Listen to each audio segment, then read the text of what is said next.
Welcome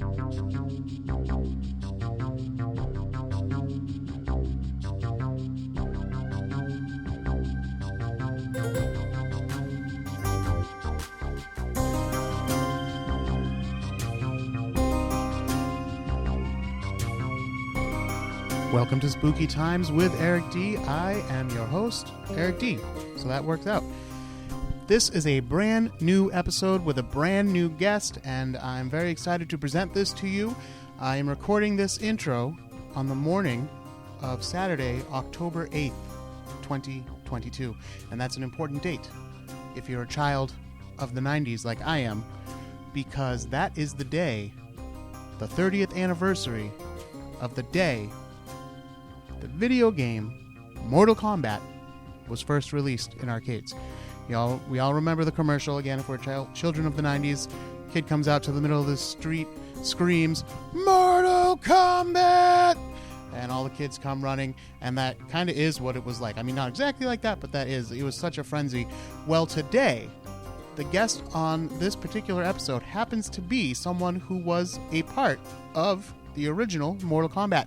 His name is Richard Divizio, and he is Kano from the original Mortal Kombat, and also a couple of the sequels. He played other characters as well. We're going to get into all that on the show, so I won't waste time with it here. He'll kind of intro himself. But he, just as importantly, is a Halloween collector. He listened to the episode that I did about collecting vintage Halloween collectibles with Mark Ledenbach, and this is kind of a sequel to that, because we talk about Halloween collecting a lot, but we also talk a lot about Mortal Kombat and some of the other work that he's done, including Teenage Mutant Ninja Turtles 2, Secret of the Ooze, which is another classic from my childhood. And I think this is just, this episode is a lot like the episode I did with my friend from Halloween is Forever, where it's just two guys who hadn't met talking about shared interest and things that they love. We talk about all kinds of things, Dungeons and Dragons, Mortal Kombat, of course, collecting vintage Halloween, what Halloween was like in the 70s, 80s, and 90s, what's different today about it, having kids these days, all this kind of stuff. It's a long conversation, but I'm presenting it here. I've kind of shortchanged you guys on the last two episodes, so I said, you know what? If we go long today, that's fine. Let the Spookaroos have a nice long episode. So that's what this is for you. I do have to apologize. The sound level is not so great because this was just a recorded voice phone call, and the Google isn't quite as clear as some of the other ways that you can attempt to record calls these days. But it's only annoying for the first little bit, and then I think if your brain's like mine anyway, it kind of switches and you get used to it. You'll be all right. Just stick with it. You'll be all right. And you're listening in on a conversation between two people who love all the same kind of things that you Spookaroos love. As we talk about on the episode, Rich is definitely one of us. He's of our tribe. So I think you're going to enjoy the interview. But before you do, I want to remind you, check out the website, spookyas.com. There you can find all of the previous episodes, almost all of the previous episodes, as well as links to our social media. I am at Spooky Times with Eric D on Instagram, and you can find us on Facebook, and you can join the secret closed group over there, the Spookaroos, where we post exclusive content. And of course, if you want to support the show and support the Witchfinder, which of course I'm right in the midst of, I'm going there. As soon as I finish recording this intro, I'm heading off to Salem to go find me some witches. And that is patreon.com/Witchfinder. Maybe the Witchfinder. I forget. Now I have it pulled up in front of me. But try patreon.com/Witchfinder. If that don't work, try patreon.com/TheWitchfinder. It's been a long time, folks. I've been slowing down these episodes. All right, enough of my nonsense. Let's get to the interview. Richard, take it away. This call is now being recorded.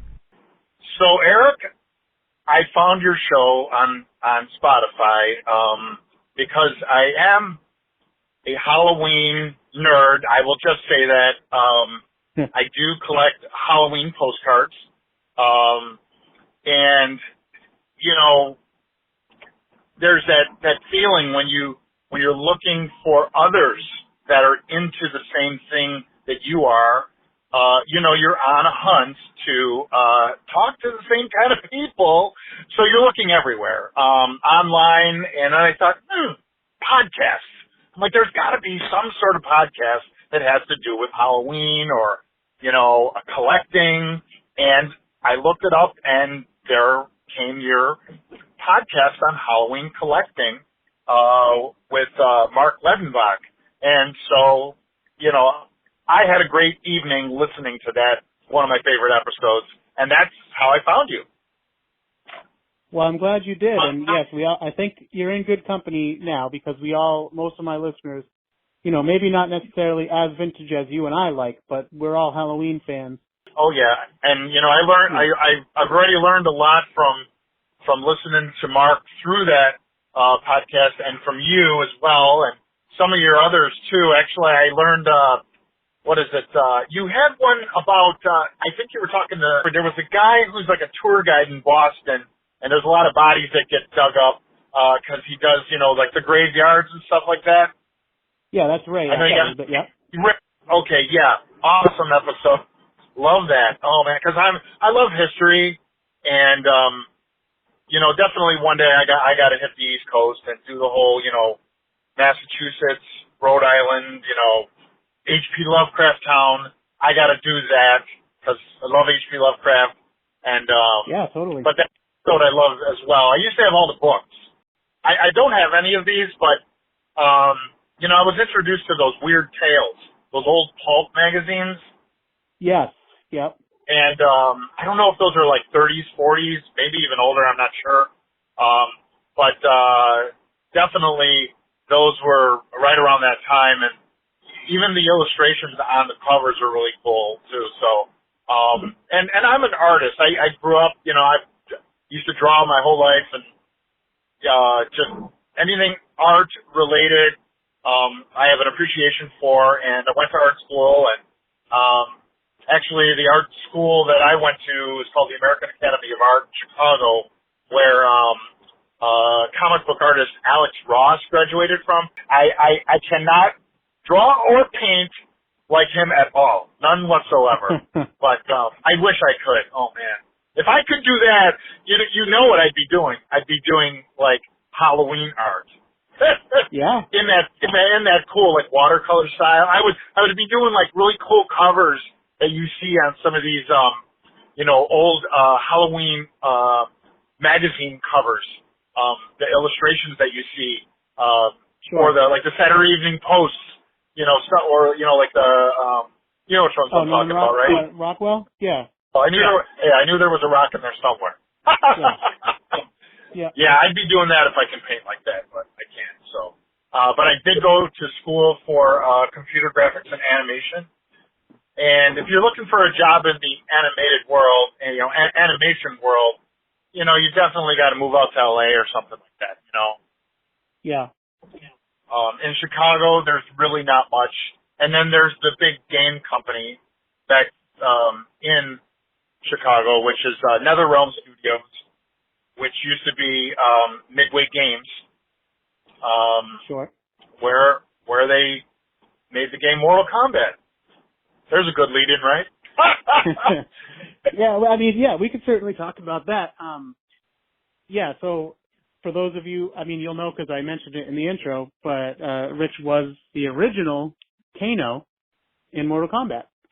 And you've in the sequels, which I'm not as familiar with, to be honest, you did other characters as well, correct? Yes, 4 characters. 4 of my most popular characters are the original Kano, Mortal Kombat, that was Mortal Kombat 1. Mortal Kombat 2 was Baraka. He's got these knives that come out of his arms. He kind of looks like a gargoyle, actually kind of like Nosferatu. And then I was Kano in Part 3, Mortal Kombat 3, and then Quan Chi in Mortal Kombat 4. So Kano, Baraka. Oh, I forgot about Cabal. I was Cabal too. He spins like kind of like a tornado. So he's got hook swords. But so yeah, Mortal Kombat 1, 2, 3, and 4, and then before MK4, in between 3 and 4, we did a game called the Sub-Zero Mythologies, and I also played Quan Chi in that. The difference between that one was that kind of went straight to the home system, the first three games were, the stand-up arcades that we used to play in the arcade when we were kids. And then by then, it was, our big arcade games were kind of falling off. And then they went to home games, and Mortal Kombat Mythologies, the Sub-Zero Mythologies was like their first home game. And then MK4 was their first 3D game of Mortal Kombat. And the difference between that and what we did for the first three Mortal Kombat games was the first three we were actually digitized with like high 8 video. So it's actually us doing the moves, being filmed doing the moves. In Mortal Kombat 4, I was I don't want to say rotoscoped. It was more what do you call it? I forgot what they call it. It's like got like infrared cameras. Motion capture? Motion capture, that's what they called it, motion capture. So, yeah, and that was the first time doing that, and that's the difference between being digitized. Sure. So, well, yeah. Listen, I have very strong attachment to the original Mortal Kombat because I told you already in when we were messaging back and forth on Instagram. I got the original game for Sega for Christmas one year for my aunt, like the year it came out. And my mom, she wasn't real strict or anything, but every once in a while she'd hear something on the news, and then she'd be like, oh, well, you better not do that, So I wasn't allowed to watch Beavis and Butthead, and I wasn't supposed to have Mortal Kombat. But my aunt, luckily, hooked me up. And like I mentioned to you, I told my mom, like, oh, it's only really bloody and stuff if you know the codes to make it that way, and I don't know those codes, so there's no possible way I could do that. It's going to be, basically like Street Fighter, kind of a kid's game. So see, you were already acting even before you were in movie, because I listened on your podcast. You were in what movie were you in? You were in they filmed it in your town. Yeah, very briefly, I was in Hubie Halloween. It's one of those, blink and you'll miss. I was an extra. I wasn't like, But you were acting. You pulled off telling your aunt, like, hey, they don't have the codes. I don't know the codes. So you already had the acting skills going on. Yeah. That's awesome. Yeah. That's awesome. You're good. But You're yeah, good. I mean, I don't know. I'm sure you can appreciate it because you must have met fans, but you can't appreciate it the same way from my perspective. Like, Mortal Kombat was a big fucking deal, I even remember the commercials, like when the kid just runs out into the street and he yells, Mortal Kombat, and everybody comes running out. Guess what? We are supposed to be meeting that kid. Oh, yeah? And I've met him, so, and because it's 2022, it is the 30th anniversary this year of Mortal Kombat, of the release of the game into the arcade.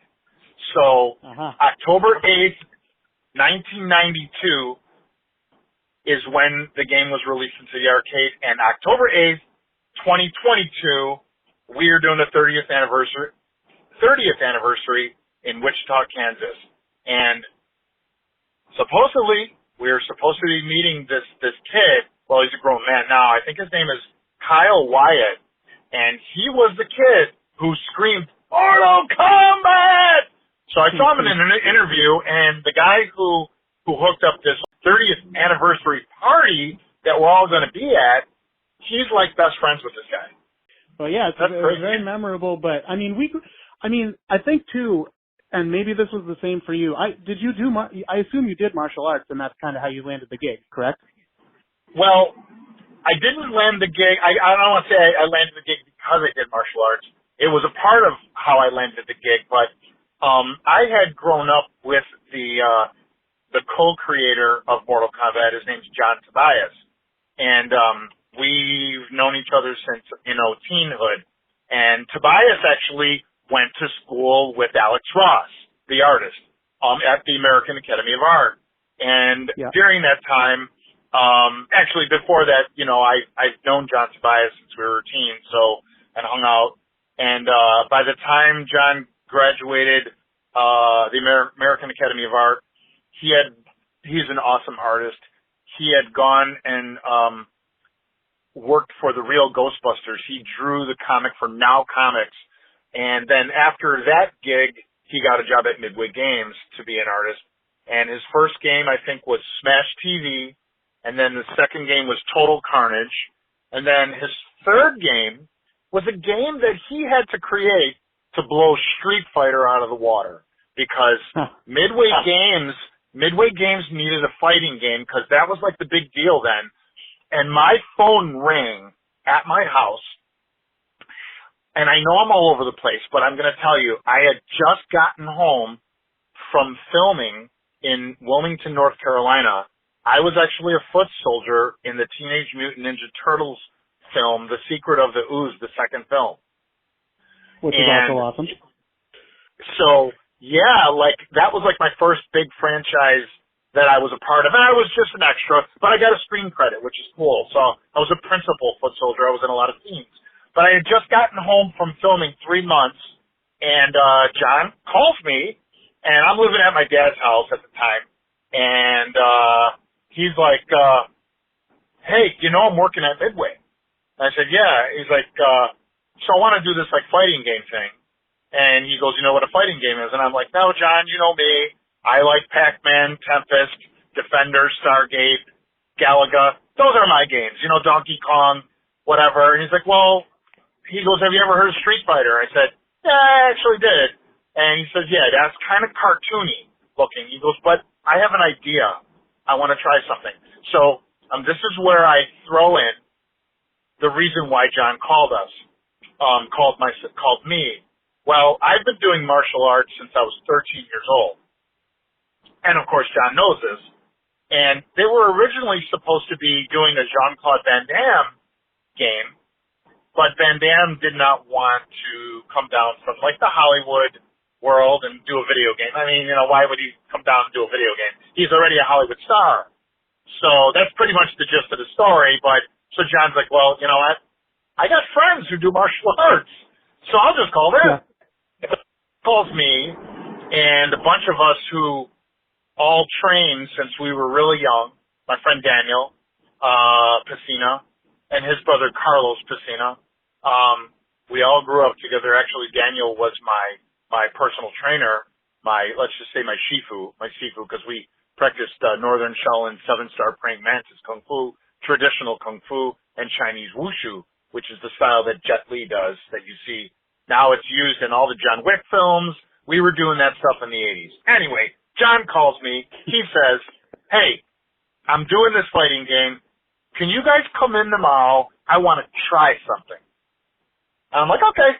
So I call Danny, who ends up in the future going to become Johnny Cage and Sub-Zero and Scorpion. So, and all the ninjas. And Carlos becomes Raiden. So I call Danny. I'm like, hey, John wants us to come into the studio. And, you know, we do a lot of conventions now, and people ask us, you know, and I might go into character when I do this interview with you, but because I'm an actor, you know. So people ask, you know, how did you get to be in the Mortal Kombat game? You know, did you have to go through an agency? I'm like, actually, no, my friend John worked for Midway Games. And he just called me and said, you know, hey, can you come in tomorrow? I want to film you guys. So he came in. He had his dad's high-8 video camera because Midway, I don't think, they couldn't even afford a good camera at the time. Project-wise, too, they weren't going to go buy a camera. John films us. We're doing these moves because he knows we know martial arts. If he would have went through an agency, he would have had to try to find a bunch of martial artists. But, hell, all his friends knew martial arts. So we went in there. We filmed this stuff. And all of a sudden, we're looking at each other like, because the programmer, Ed Boon, was piecing all this stuff together with the graphics program they had where you can control, you know, the moves that we were filmed, how they filmed us.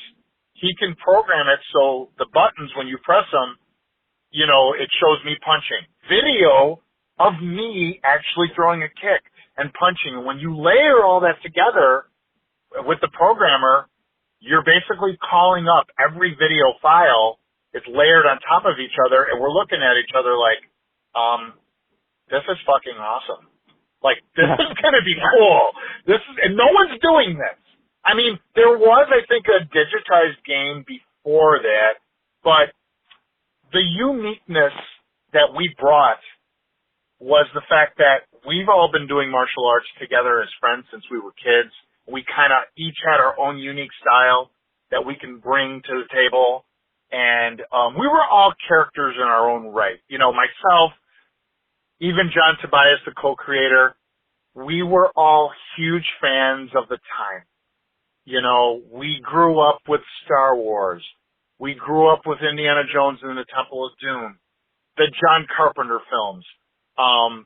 You know, Big Trouble in Little China. That's where Raiden comes from. Enter the Dragon, Bruce Lee.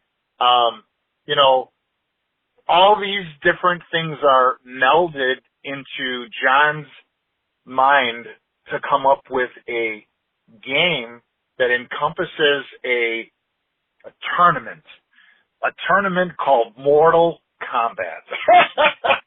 And you know, we're young. I'm like 22 years old. I don't know what's going on. I don't know that this is gonna turn into this multi-gazillion dollar thing. You know? Sure. Hell, you know, and I'm not rich. You know, we sign contracts, you know, if someone said, "Did you get screwed?" I'd say, "Yeah, I guess we kind of did." Hell, if I had the money from everything, from the money that they've made, man, I'd be buying, you know, one of those $5,000 like Halloween parade pumpkins that's on the metal ones. Yeah.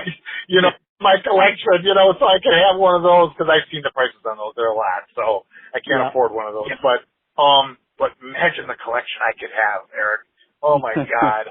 Oh man. But yeah, in so many words, that's my story. And I'll tell you more a little bit about how we do conventions and things like that a little later. But yeah, I don't want to sound rambling on, but yeah, that's kind of how I got involved in that.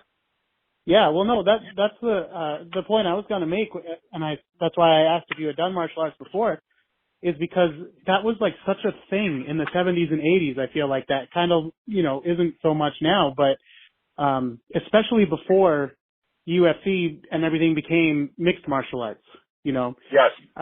When there were certain schools, because I didn't do martial arts myself, but both of my brothers did.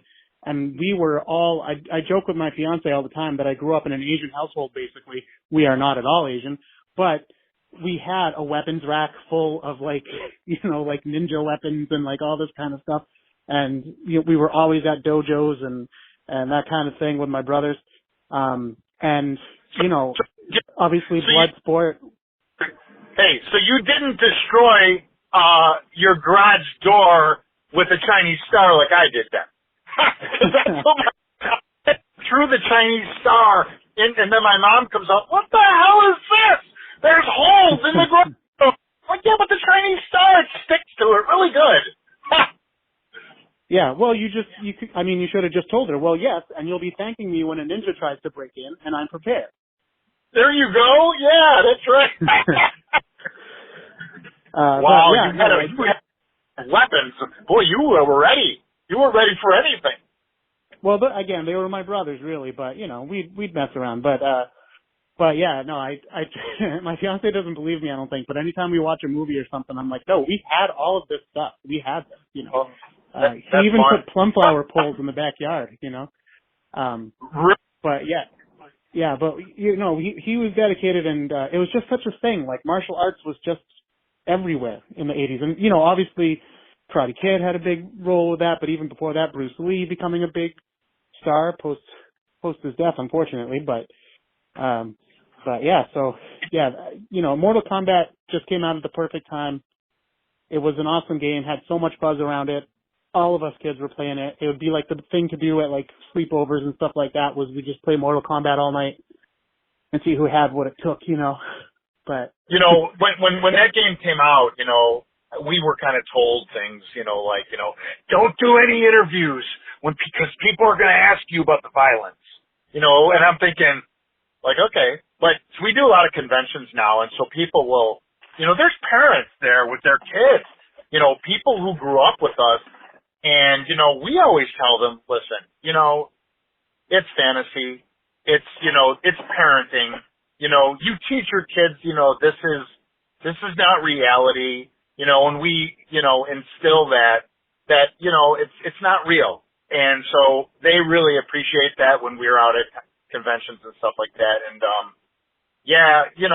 it's not a real thing. It's like, I remember, cause I used to play Dungeons and Dragons. So I remember, D&D, oh my God, I loved it.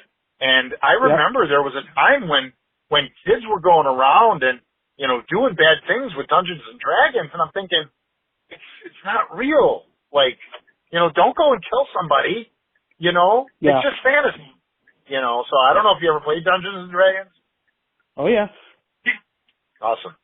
We're from the same tribe, obviously, so. Yes, we are. I'm sure, a lot of our experiences, even though they were in different decades, overlap. Yes. Oh yeah.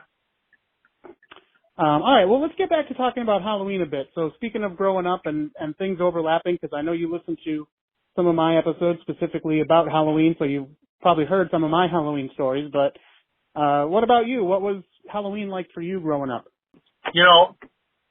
I feel bad that I don't really remember, like, exactly what kind of costume my mother bought for me. And, I look back through all my old photographs, and because, I see a lot of people posting pictures of themselves in their Halloween costumes, their Ben Cooper costumes, and, and I'm thinking, like, where's my picture? Like, I gotta have one, please. Like, I'm, like, digging through my photos, and there's only one photo of me, and I'm not even in costume.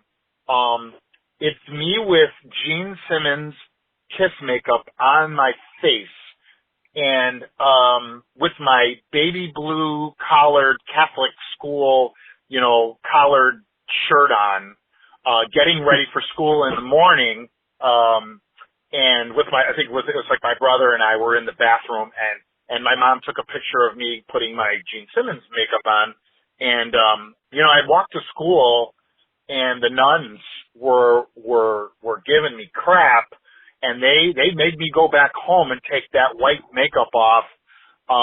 But I kind of had it out with them. I'm like, you said we can wear, no costume, but we can do makeup. And they're like, no, we didn't. We didn't say that. So as far as Halloween goes, that's pretty much the only picture that I have of myself, like, getting ready for Halloween back in the 70s. And, but as far as my experience of Halloween in the 70s, because I'm a dad now of, I have 2 kids, and Halloween is completely different. Halloween starts at 2:00 in the afternoon to like 6:00, and then they're done. But I live in the suburbs, and, I don't know how it is in the city. I grew up in the city of Chicago, and, the way it was for us in the 70s was, you had school till about 2:30. You ran home, and you got your costume on, whatever I was. I can't remember what I was. But you got it on, and you got together with your friends, and you didn't go out until it was dark. And we walked the streets when it was dark till late. And everyone in the neighborhood, they expected it that way. There was no, here's from the village you live in, here's a photocopy of something you need to put in your windows to state that you're a household, you're a safe house that's going to give candy and everything. And I do remember the whole thing about, the apple with, a razor blade in it, and be careful and look inside your candy and make sure that there's nothing in it when you bring it all back home. But, and my mom took me in the 70s, house to house. And, I do have to tell you, the shit was scared out of me when I was little, and I was, oh my God, I was like I don't want to say a huge Lon Chaney fan, but in the 70s, they would run all of the old movies, and, the intro, we used to have a show called Creature Feature, and the intro was Lon Chaney, and, it had some really eerie music, and, it was Lon Chaney's face, and I used to hide behind the couch when my dad was there, and I would cry because I saw Lon Chaney's face with a black top hat from London After Midnight. Of course, my mom's got to take me on Halloween to this house, a few houses from us, and the guy is dressed like Lon Chaney from London After Midnight. And I thought that, and I will say, I have not seen anyone really dress as Lon Chaney, London After Midnight, ever since that time in my life. I don't even see anyone dressing like that. I don't know, because the costume's really hard to do, and nobody wants to put wire in their eyeballs or whatever like Lon Chaney did. But when I was a kid and saw that, oh my God, I was just in tears. And, but I will say, I mean, I swear I thought he was getting me, like he was going to get me. That was, I'll have that memory for the rest of my life, you know. My neighbor across the street had like an old fashioned, lamppost kind of thing outside, you know? Yeah, yeah. And she used to put a witch's mask over the lamp.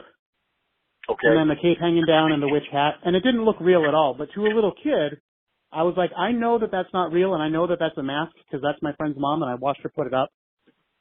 But I'm still afraid that at night it's going to come to life. It's going to move. Might get me then. Oh my God! Can you imagine if it moved? Yeah. Yeah. Yeah. So those are the big ones that stick out in my head as I think about trick or treating around my street. Think about this. Now that I think about this, when you go into like a Home Depot or like a Lowe's or something, and they got all these animatronic witches and all these things like that, you know, I don't think we didn't have that in the 70s. The thing is, you didn't need it either, though, because, like I said, just a little plastic witch mask over a lamppost was enough to send you. It was enough. It was. And we just had we had the die cuts on the wall, you know, at the school that might, you know, creep you out a little bit or something, you know? Yeah. I was just telling my wife about the die cuts that my mom would have on the wall, and you know, we didn't think about it, but it's like every year, you know, you pull out the decorations, and you know, the Scotch tape is still on there from the year before, and it's like ripping off, and then you got to start like a new piece, you know, that's why I'm guessing it's tough to find these in like really good condition, you know.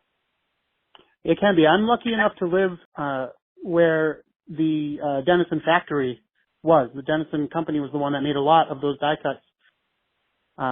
Yeah, I heard your story about Disney World too. Oh my gosh. Yeah. That's a great story. I love that story. That's great.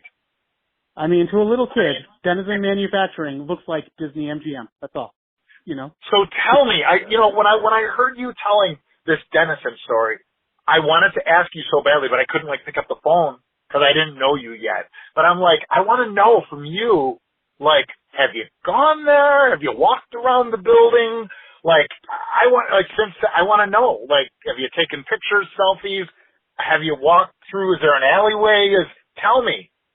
Yeah, actually, I have pretty regular access to that building because it is no longer the Denison factory, even though the name is still on the building. Denison is long gone. They were bought out by Avery, actually. So so they still exist in some form, but it's not Denison. It's not in Framingham. And that building is now used as different offices. But the reason I have become a somewhat frequent visitor there is because it is home of the local branch of the Department of Disabled Affairs, which is not the correct name. I'm blank, and for some reason, even though I've been doing this job forever, I'm blanking on the official name. They changed it. It used to be the Department of Mental Retardation, but of course, they can't do that anymore, so they changed the name. But anyway, it's the home office there, so I have to go to meetings there, a couple times a year. And when I go in you're looking around like, right? Yeah, there's nothing to see. It just looks like an old factory building that's been converted into offices. That's all it looks like. Did you do the whole thing like, is there a basement here? Like with maybe an old basement? Maybe they threw out some old Denison stuff that I could check out. Yeah, I should check next time. But well, there used to be a discount store, a discount chain actually in this part called Building 19, and Building 19 would just buy old stock from any other local companies that were around. So I remember when I was younger, I used to see Denison stuff all the time at Building 19, and I can't tell you how much I wish I bought all of it now, but I didn't. I did buy some things and used it haphazardly, just thinking like, oh, this is just some old stuff. I didn't appreciate it at the time. Right. But I remember shopping there for Halloween parties and stuff. Can I ask you a question? Yeah. So when I heard on your podcast and you were talking, because the collecting one with Mark Ledenbach, and you had said that you collect postcards, and I know Mark said that he's not really a postcard guy, and you said you collect postcards. So I was like, oh my God, I got to talk to Eric. So how did you get into this? And like, what led you to getting into Halloween postcards? I want to know your story. Yeah, well, specifically the postcards, it's just, to me, I think I said this on that episode too, but to me, the postcard even means a little bit more sometimes than maybe a die cut or a paper mache pumpkin. Those things are really cool and they look great and I love them. But a postcard, if it's been written on, that's a little piece of somebody's life that you're getting a glimpse into from perhaps more than 100 years ago, That's exactly how my wife and I like them. We love them with the writing on it because you're reading a story and someone's like, I've been on a train for a few days and I'm going to make it to this town at this time. And we, like you're reading into someone's story and we love that. And we're like, man, such different times, that people were living back then. So yeah, like you said, you get a glimpse into, what people were going through at the time. Yeah, it's a little tangible piece of history that you can hold in your hand and not, guess, oh, maybe this had some meaning to somebody or maybe this sat in the stock room forever and it just came out when people started, the building went or the company went bust and someone bought the whole lot and now it's, on the collector's market. But this was used by somebody. This was, a thank you or, like you say, like a greeting card or a Halloween invitation, all that kind of stuff. Like it's so cool. And then like you can, I'm a bit of a creeper in this way, but these are people that have probably died 50 years ago or more at least. But I'll look at the address on Google and be like, okay, this person was having a Halloween party at this house. I wonder if that's the same house or not. Just, I'm not so bad that I drive there or anything, but just to think about and speculate and just know that like, yeah, this was a thing that actually happened. Somebody had this, used it. It's Halloween, which I've always loved since I was a little kid, my favorite holiday. Something we have thought about that. Yeah, my wife and I thought about that too, like looking up a name, like imagine, maybe contacting your next of kin or something and then going back and saying, hey, I just wanted to give you this card and, this was your grandmother's card, whatever, or something like how it might for them, how it must feel to be like, putting it in their hands for a moment. And then you go, oh, I need that card back, by the way. I just wanted you to see it. It cost me $300 for that piece of paper. But no, yeah. And you know what? I won't say no to a card that doesn't have any writing on it too, because at this point, they're so hard to come by. And I can't believe that these postcards have even lasted, in someone's attic, inside of a binder or something. Sure. So I'm so appreciative that they are, still around, and I just love them. Yeah, they're just wonderful. Yeah, the other thing is right around the time I started talking with Mark, there's a local antique store out here, and he came across a bunch of Halloween postcards. Awesome. So I bought as many as I could afford, and because you're right, in the wild, you really don't find them very often. You find every other holiday. Yeah. You don't see a lot of Halloween. You can find Christmas and Valentine's, of course, but you don't see too much Halloween. So that's another reason when I do spot them, I'm like, yep, I'll take that. Give me that one. And even though they can, run you up some costs or whatever, there's still one of the cheaper items that you can find, because most people do want, those paper mache pumpkins or a die cut or something like that. So to me, it's just a cool little thing. It doesn't take up a lot of space in my apartment. I can put it, I actually have a vintage, scrapbook for it's called a postal card book, actually, on the cover it says. So, that's where I keep all of mine. But yeah, it's just a nice little thing to have. Yeah, so the way it started with me, obviously, I said I'm an artist, and so I'm very appreciative of any sort of design work or illustration. And, so I'm married now for the second time. But I'm going to go back to my first marriage.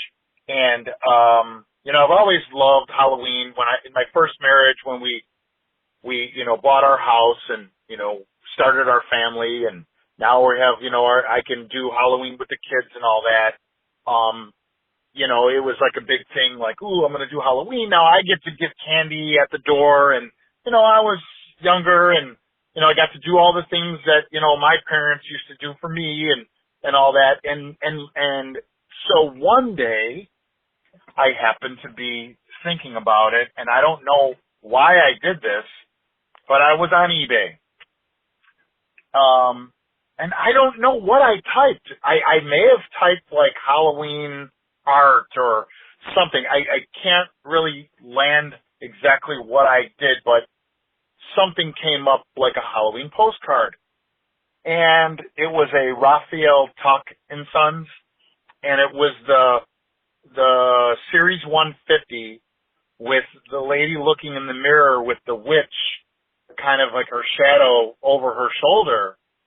And yeah. I thought, I really loved, the colors, the greens and the reds. And I'm looking at this card, and I'm thinking, it was like $11 or something like that. And I'm thinking, okay, I'll buy it. So when it finally came in the mail, I opened it up, and I felt ooh, this is vintage. This is cool. It was, and we're talking 2005 maybe or something like that. So it was kind of like my one card that on Halloween I would put out, with, the wife had all her Halloween stuff, and I'd put it there and I would just look at it. And that was it. That was it. And, cause she had some old, pictures and stuff, and I thought that would look cool, up on the shelf. And then fast forward to years later, then I got divorced. And then my new wife, before we got married, we were living in a condo, a few years back. I would say about, this was maybe 3-4 years ago.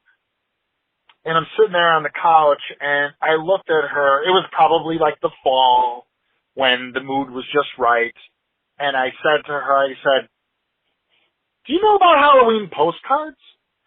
I said, did you know that, I used to, did I ever mention that I had bought one time? She's like, no. I said, yeah, I go, here, let me pull up on eBay. And I remember I used to look at all these, and I remembered the names after all these years. I had remembered Nash and John Winch and M.L. Jackson and, Francis Brundage. And somehow all these names popped into my head, and I'm sitting there on the couch, and I go, look at this one. Look at that one. What do you think about that one? And I remember I pulled up the Nash one, and it had all the, the little goblins with the witch and everything. And, I didn't know nothing about what series it was or anything. I was looking at it, and I was saying to myself, I showed her, and she goes, wow, those are really nice. And I think we were even watching Supernatural, because that was one of our favorite shows. And she's sitting there, and now she stops watching the show, and she starts buying stuff on eBay. And she's like, I just bought this one. I just bought this one. I'm like, what? Really? So she starts buying them, and then I'm sitting there on my phone, and I'm thinking, well, okay, that one's only $15. I'm like, yeah, I always wanted that Nash with the witches and the goblins. I always loved the way it looked. So, I would buy the H12 series of Nash, and then I saw another one, and then another one, and then it just snowballed and I started buying these things, and, you know, the thrill of, you know, that package coming in the mail. And I do got to tell you, in your podcast, when you and Mark were talking about out in the wild, when you're out there at the antique store, and you know what? The wife and I, well, my girlfriend at the time, we weren't even doing the antique store thing. It didn't even dawn on me at all. I was like, we didn't even think of that. And so, you know, like, even though I couldn't find it in the wild, when that package comes to the mailbox and I open it up, I'm still thrilled. I really am still thrilled. And I am thrilled because of the fact that I know that these are really hard to get. And I'm not that much of a stickler for them being, I am, but I'm not. Like, we know they're not going to be in mint condition. They're from 1912, 1908. They're just not going to be. So if there's a little edges around the edge, I'm okay with that. Now, like a Series 160 tuck card, like with the devils on there. I think there's one with the pumpkin in the middle and the devils are trying to, like, got flames in his mouth or something. That one I see a lot, but every time I see it, it's like scratched up. I won't buy something that's too scratched up. I just won't. Like, just recently, like, I think last year, I finally found the Tuck Series 150 with the car, the pumpkin car or whatever, with all the veggie people in the car. And I found one that was like in not that bad of condition. And like, you know, the cat wasn't scratched or whatever. And I'm like, I got to get this one. I don't care. Like, you know, we're going to eat ramen noodles this week. No. How much is it? $70? Okay. That's what I'm getting. As long as it's not $300, you know, like, but, you know, yeah. So that's kind of how it started. And I started buying all the ones that I kind of thought might, like I would monitor, like, which ones I'd see more often and which ones I didn't. And the ones that I only saw in a rarity, I would pick those up first because I knew that there were more of the other ones and I would get those maybe next week or the week after. Sure. And we started to build a collection. And, you know, we really do got to count how many we have. My wife and I talked about this the other day.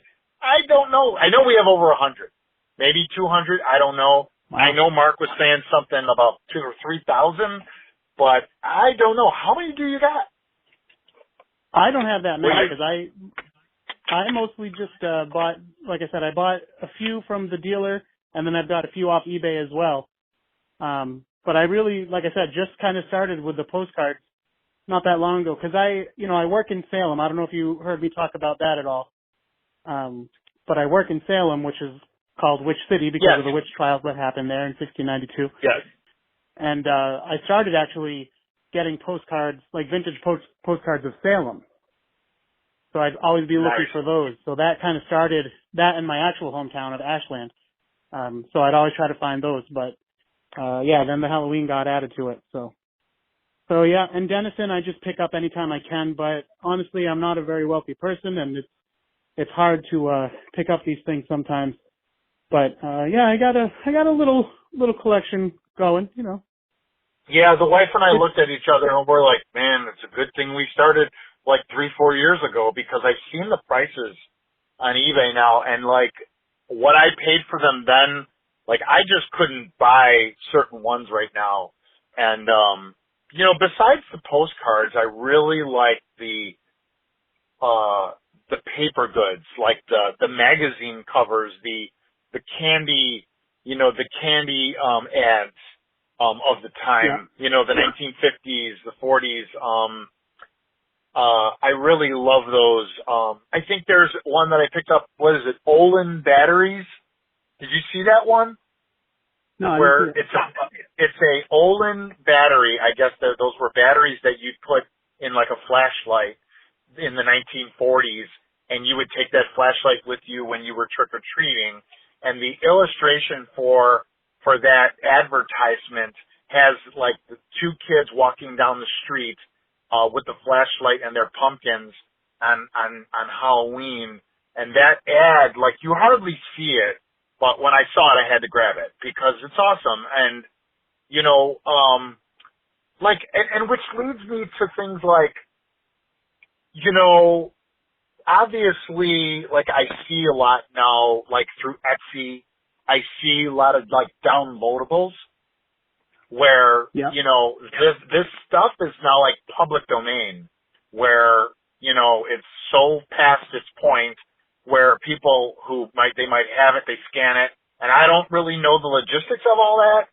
of how they download these and, you know, sell them and make money from it. I don't know. Me personally, there's just something to having that, like you said before, having something in your hand that someone had in their hand in 1908, like, and it survived. And so I don't want a downloadable. You know, I want that piece of paper in my hand. So yeah, that's, you know, I see, or the reproductions. That's a whole nother market with the reproductions. And I will tell you that, after I had turned my wife onto the postcards, you know, I will say, yes, I did go on to like Amazon, and I think I picked up all like the John Winch cards, which is the illustrated by Samuel Schmucker, with the Schmucker girl, they call it. That's so I had picked up like some reproductions of those, and when they got delivered to the house, you know, I looked at them and they're like immaculate, and there was just something about the card. I mean, I did put them out for a Halloween or two, but when I had gotten the original and I matched it up and the original was a little smaller and not as large as this reproduction, I was like, you know what? Screw these reproductions. I'm like, I really like to have this original. It's just awesome. I can't believe, personally, and I know you've looked at yours, I can't believe the colors and the vibrancy that they have. And there's that whole thing about how Germany had the, you know, the really good printing during those days, you know, and I'm like now just learning about all of that. You probably know more about that than I do. Well, only through my conversation with Mark, because I really didn't know much about any. I just knew I wanted to find Denison because that was like my hometown guys, you know. So, you know, that's what I was really looking for at first. But yeah, no, you got to go through my informative.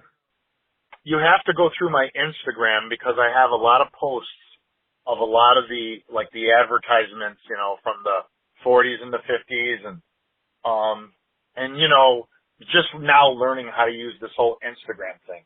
With like making a reel or whatever. So I'm posting my collection and so forth. But I was checking love that out earlier, and I do recommend to any of the spookaroos out there to go ahead and check it out. So can you just tell them what your Instagram handle is? So my Instagram handle is at Halloween Postcards with an S Collector. At Halloween Postcard Collector. And now, you know, like kind of like with your, with the title of your podcast, you know, now I look at my Instagram and I'm going like, you know what, I have more than postcards on here. Now I need to change the name. Yeah, it can be tricky, especially when you're trying to make something of it. This podcast, you know, in the newer episodes, I don't know if you heard, but I said I'm kind of winding things down. I've been doing this since 2016, so I actually I've kind of slowed down to like maybe 1 or 2 episodes a month, and sometimes not even that. And I was doing it weekly for many years, so I'm thinking about doing some different things, but I want to keep it alive in one format or another. You know, I don't know how long it will be between shows or whatever, but I want to keep it alive because it gives me a chance to talk to people like yourself, and you know, I feel like we have a nice little community. When I changed my Instagram, I lost a lot of my followers, and I still have to post on my old Instagram as well if I want people to see it, because I only have like, I don't know, 300 maybe, or I don't know. I don't even know how many followers I have on the new Instagram account. But yeah, so I hate social media, to be honest with you. It's a pain in the ass, but it's a necessary evil, I guess, these days. Yeah, I'm with you. I know. You know, I'll post some things in there, and you know, it might take a week for them to post it. You know, and so you know, I bounce back and forth between you know, a group and then my Instagram. But as far as Instagram goes, I'm gonna say it's reliable for me, and it's where I have the most followers, and I really like the format of how I'm able to, you know, post, you know, the imagery and, you know, tell a little short story about it and, you know, educate someone on it. And then in return, follow other users. And there are so many lovers of Halloween vintage on Instagram. So that's why I love it. I love everything that everyone's doing on Instagram, all the vintage collectors.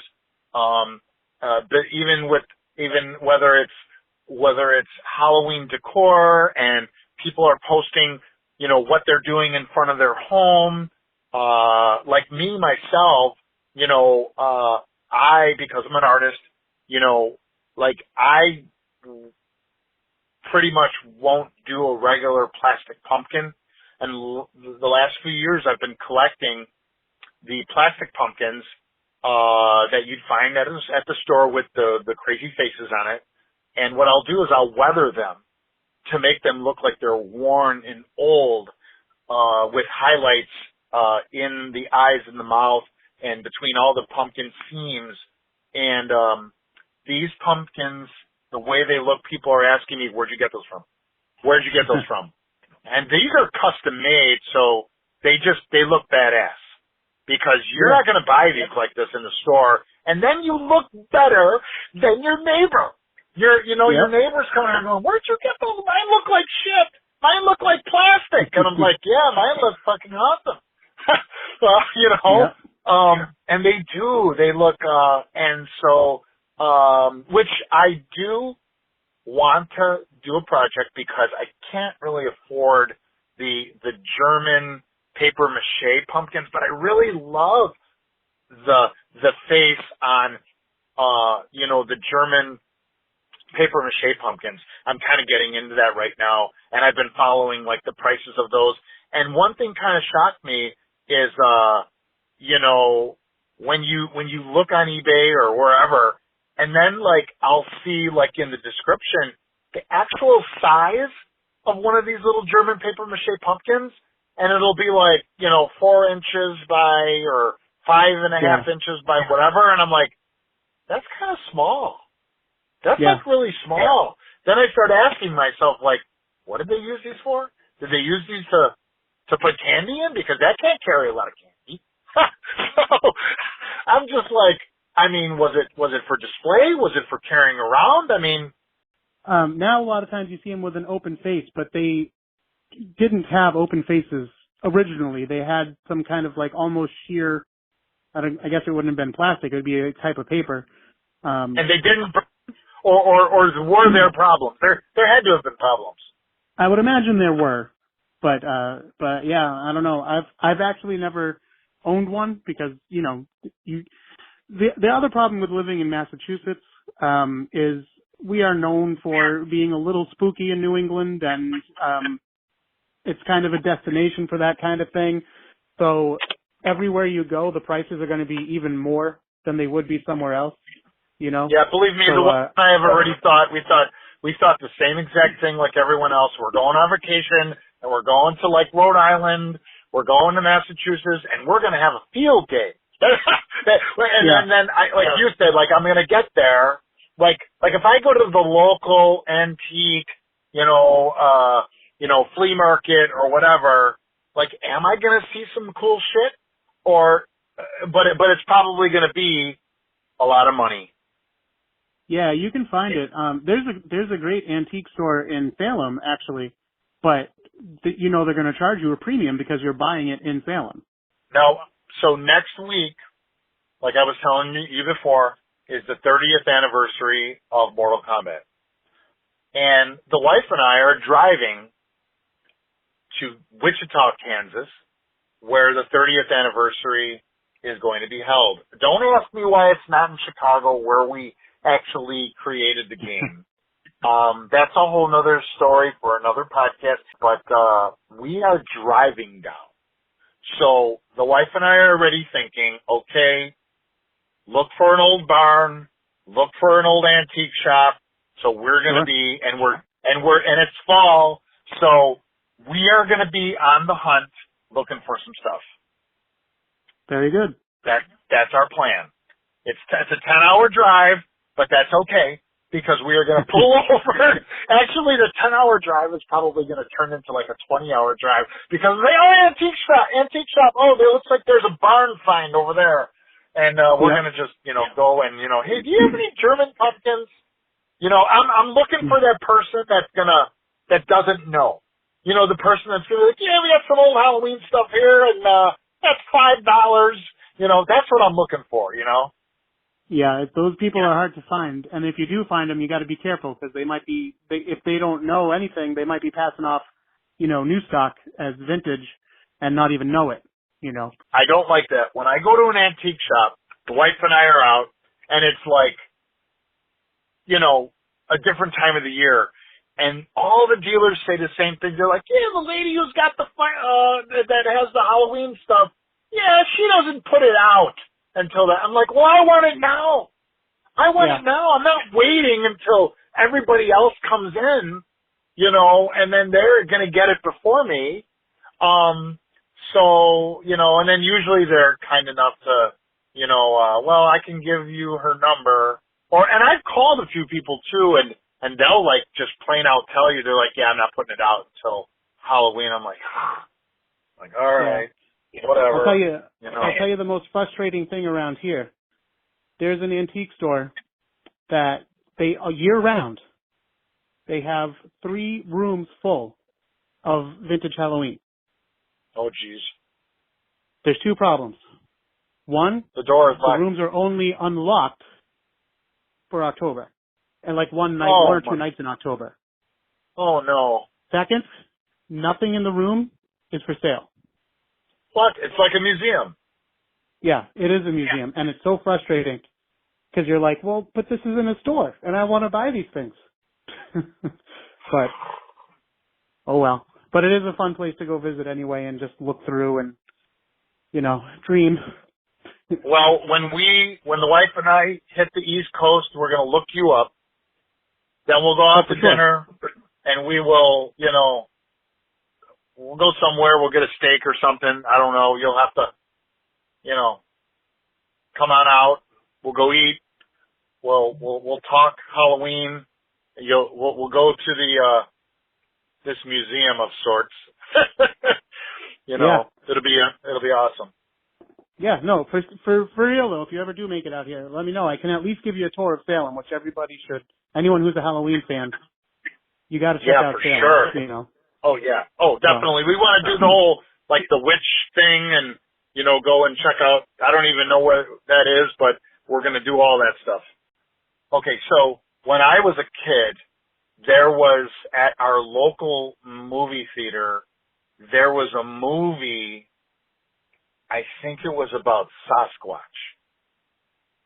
And it scared the crap out of me. And it showed, I'm trying to go into my mind thinking about this, where someone was sitting like on a couch inside of the house, and then someone broke through the window and grabbed the person around them. Do you know what that is? Is that a Sasquatch movie? I don't know specifically. I'm trying to think like what. Probably the movie that was most popular around the time. It would have been the 70s. There's a movie called. Let me see when this one was made. The Legend of Boggy Creek and The Legend of Boggy Creek 2. I think that those might have been it. Bigfoot movies. Let me see here. Well, now I'm going to have to go on YouTube and look for this because, oh my God, it scared the crap. It might have scared the crap out of me more than Lon Chaney did on my trick-or-treating trip with my mother. It probably oh man, the way that I think it was like a Sasquatch that came through the window to grab the person. Yeah. I don't know. I'm not familiar enough with it to know if there's a scene like that in the movies, but The Legend of Boggy Creek came out in 1972, and Boggy Creek 2 came out in 1985. Yeah, it would probably have been the first one. It wouldn't have been 85. By then in 85 I was busy DJing. Because I used to DJ a lot of music in the city of Chicago. I was a house music DJ. I was a industrial dance music DJ, techno DJ. I played it all. So, about 1985 that's where I was, let's just say I was like punk or new wave at the time. Sure.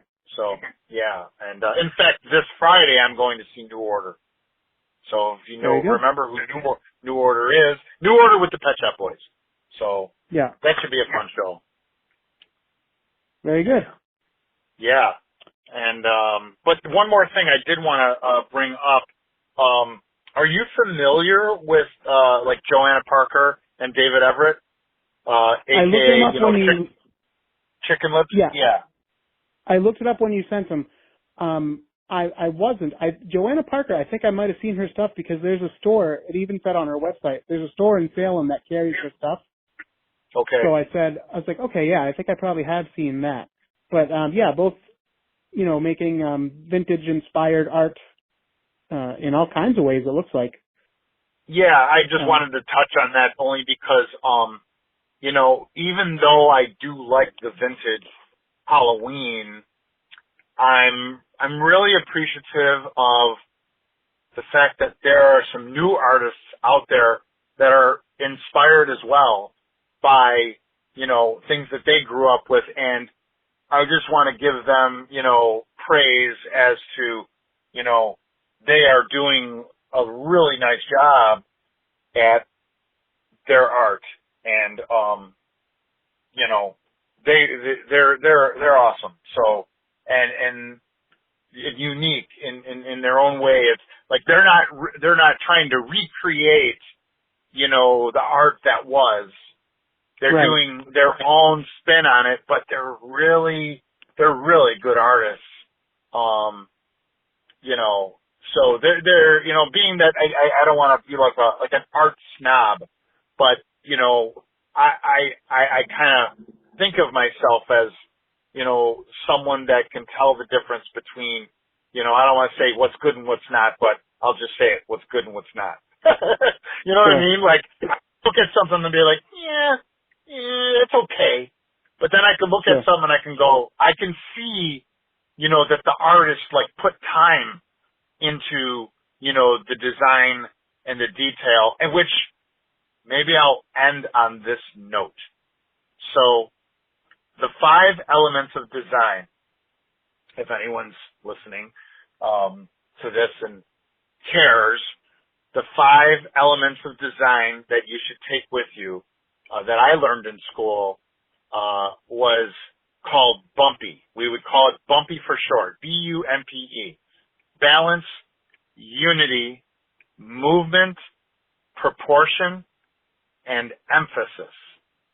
If you create a design that has those 5 elements, balance, unity, movement, proportion, and emphasis, you will have a really nice design in your artwork. So any artists that are listening for that, when creating your Halloween works or whatever you're working on, keep those 5 elements of design, and that's what really creates a good design. And if you look at, art today and you see something that draws your eye, you can apply those 5 elements and you can look at it like, is this artwork balanced? Sure. Does it have unity in the artwork? Does it have movement? Does it draw your eye from the side of this artwork and it brings you back center? You know what I mean? Is it proportion, or does it look like something's too big here and your eye's going over there? It shouldn't do that. It should have a nice proportion, and there should be a certain emphasis on something. But that is key to having great design. And like with those 2 artists I mentioned Joanna Parker and David Everett, aka Chicken Lips, Yeah, they do a really good job at doing that. So that's all I wanted to say, and I'll leave you with that.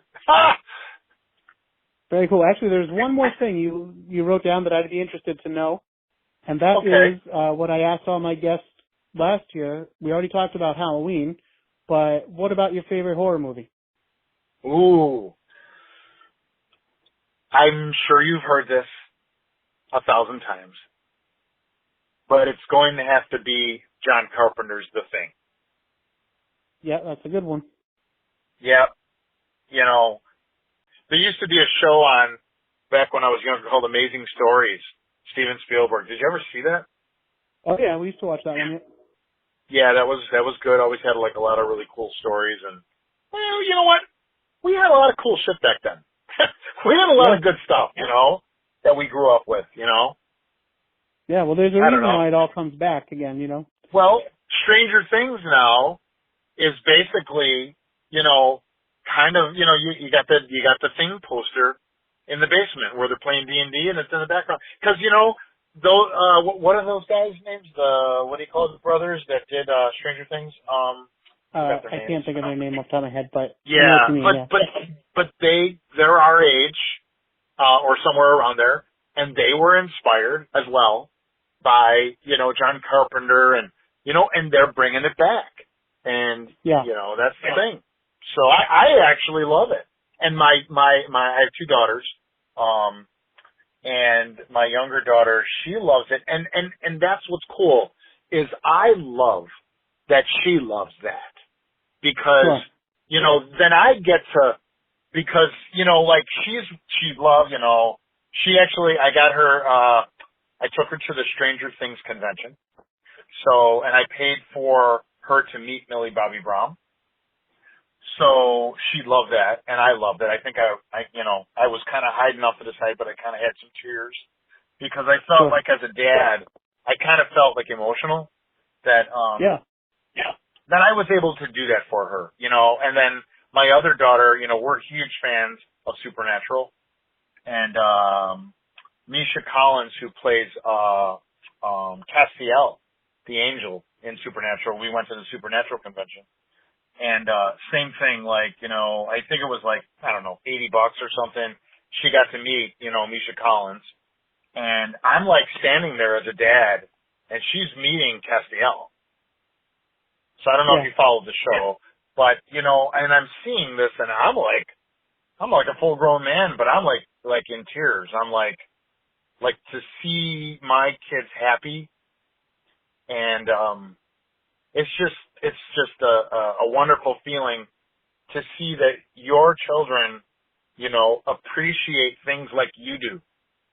Right. Same like my daughter will watch Stranger Things, and she loves how, you know, and the kids are about her age, and, you know, and I'm trying to tell her, like, you see that poster in the background, which is The Thing, John Carpenter. I'm like, let me show you.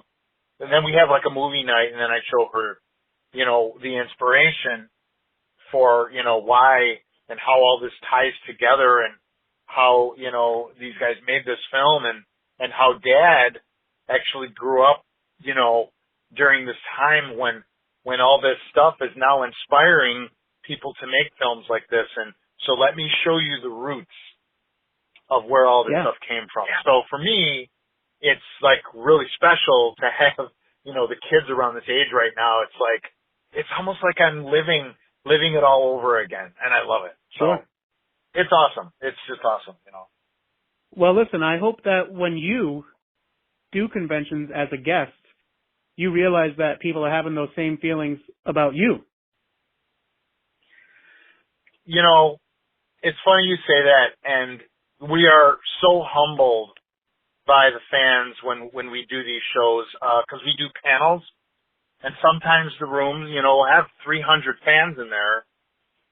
And, you know, it's so weird because, you know, I look up to, like, you know, like the Harrison Ford and the Star Wars, and, you know, and the older films, and actors that I've never met. And now we're doing these shows, and to tell you the truth, when we did Mortal Kombat, we were just friends, just doing something cool. We didn't know what it was going to turn out to be. So, we're not like big stars or anything, but we are a part of history. And what I'm finding now that we've done when we do these conventions, what I'm finding now is that we've changed some people's lives. And I never knew that I was going to be doing something like that. We have people that come up to us and say, when I was younger, I could have gone down a wrong path. But, I would play this game and it kept me from going here or being on the streets or whatever.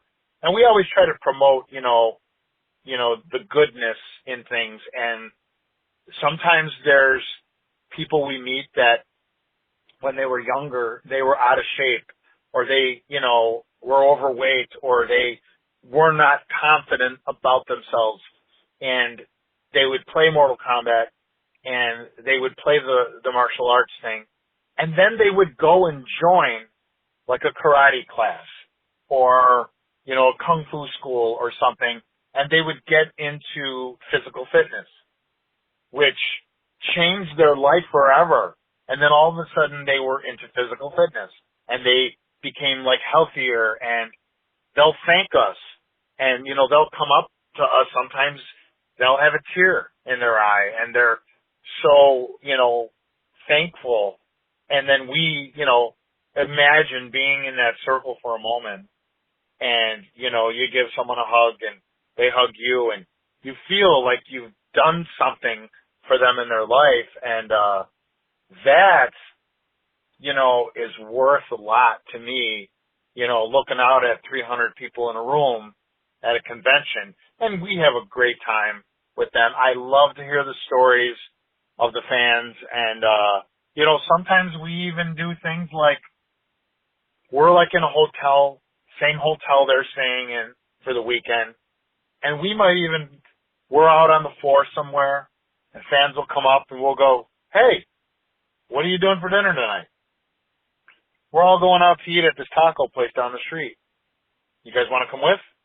And then they're looking at us like as if we're big stars or something, but we're not. We're just like you, yeah. we didn't know this was going to happen to us, but, to them, it's like a big deal. Like, they're like, oh my God, this is the guy who like ripped the heart out of someone in Mortal Kombat. Like, this is, now next thing you know, we're like laughing and at like a restaurant and we're eating, pizza or steak or tacos or whatever. And they're sitting at a table with us and, they're like, oh my God, I'm sitting here with these guys that I put quarters in the machine and played these guys on the screen. And, and for us, it's like awesome. Like, we'll ask them like, so, what did you do in your childhood? Or, how did you come across playing the game? Or, those are to me like the special moments that we have with the fans. Cause honestly, Mortal Kombat wouldn't be shit if it wasn't for the fans. So I always just promote that as that because, if it wasn't for them, the game would have never have taken off. That's how I feel about it. And, we love it. We love it. That's good. I'm glad you're able to recognize that. Oh yeah, for sure. We love it, and I can't wait till next week because there's a lot of people coming, to Wichita, Kansas, and people from the Netherlands are flying in, from Germany. It's awesome. So it's going to be a great time, and I'm glad that I met you and that we got a chance to actually meet.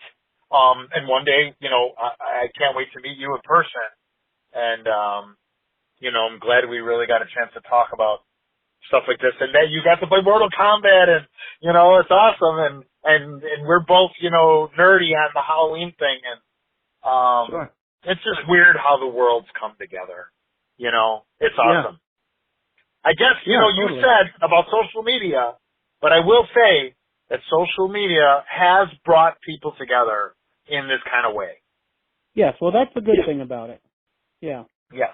Yeah. So it's a pain in the butt to keep up with, but it is nice to reach out and hear from different people. It was nice to meet you. And well, listen, now that we're I'm gonna gonna call you a spooky Halloween friend now. And awesome. I'm gonna every once in a while I'm gonna now that I have your number, I'm gonna send you a pic of something cool that I find. I'm staring at a blow mold that I just got last weekend actually. That I picked up. Just a little one. But it's a little pumpkin jack-o'-lantern, $10, Nice. Oh, cool. So yeah.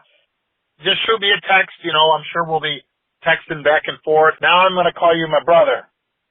All right, dude. Well, listen, thanks for taking so much time to talk with me, and it's really cool talking to you, both as a collector and, imagining 11-year-old me talking to Kano. That's fucking awesome. So, it's all good. Yeah. All right, my friend. Thank you to Richard for being a part. I keep calling him Richard. I think he likes Rich. I think we just got to go with Rich. But anyway, thank you, Rich, for being a part of today's episode. I know they're doing a special 30th anniversary event for Mortal Kombat, so I hope you're having fun there, and I hope some of you got to go out and check that out, and hopefully we got some new listeners based on that event, and hopefully Rich told you to listen, and you did, and welcome, and I hope you'll become a spookaroo. For everybody, until next time, don't be afraid.